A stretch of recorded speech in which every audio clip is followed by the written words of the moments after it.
Hello everyone, welcome back to my channel Sitaphal Mandi పిల్ల. ఈరోజు అయితే గణపతికి ఎంతో ఇష్టమైన ప్రసాదం చేస్తున్నాను. 2 cups water, pinch of salt, ఒక 1 టేబుల్ స్పూన్ బెల్లం పౌడర్, ఇంకా 1 టేబుల్ స్పూన్ నెయ్యి అయితే వేసాను అనమాట. ఇది కొంచెం కరిగిన వెంటనే మనము వాటర్ ఈ క్వాంటిటీతో అయితే తీసుకున్నాము, సేమ్ అదే క్వాంటిటీ ఇది బియ్యం పిండి అయితే వేసేసుకోవాలి. సేమ్ అదే క్వాంటిటీతో 2 కప్స్ అయితే బియ్యం పిండి వేసేసుకున్నాను. ఇదంతా మంచిగా మనము చపాతీ పిండి అయితే ఎలా కలుపుకుంటామో అలా ఆ కన్సిస్టెన్సీ వచ్చేంత వరకు అయితే చేసుకోవాలి.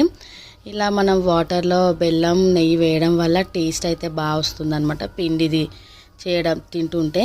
అలా కాబట్టి నేను దేవుడికి ఎంతో ఇష్టమైన ప్రసాదం అన్నాను కదా, నేనైతే మోదక్ చేయబోతున్నాను. ఫస్ట్ టైం అనమాట నేను ఇలా మోదక్ చేయడము. నేను లాస్ట్ టైము మిల్క్ పౌడర్తో మోదక్ చేశాను అనమాట, బాగా వచ్చింది.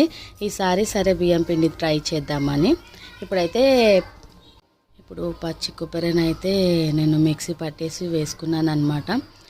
అది ఇంకా బెల్లం కూడా వేసుకోవచ్చు. నా దగ్గర ఆల్రెడీ కరిగించి పెట్టుకున్న బెల్లం ఉంది, అదే వేసేసాను అనమాట. అది కూడా కొంచెం మనము ఉండాలు చేయడానికి వచ్చేలాగా పొయ్యి పైన పెట్టుకోవాలి. ఇంకా దాని తర్వాత ఇలాచీ పౌడర్ అయితే ఫ్లేవర్ కోసం వేసేసిన తర్వాత అదంతా తీసేసుకొని ఇలా మోదక్ లాగా ఒక రౌండ్గా బౌల్ దీపం ఎలా చేస్తామో అలా దీపం లాగా చేసుకొని దాంట్లో అది మనం చేసి పెట్టుకున్న కొబ్బరి బెల్లంది పెట్టేసుకొని ఇలా చేసుకొని మనం గార్లిక్ ఒక స్పూన్తో అయితే ఇలా షేప్ ఇచ్చేసి స్టీమ్ పెట్టుకోవాల్సిందే. దేవుడికి ఎంతో ఇష్టమైన ప్రసాదం అయితే నేను ఎక్కిస్తున్నాను.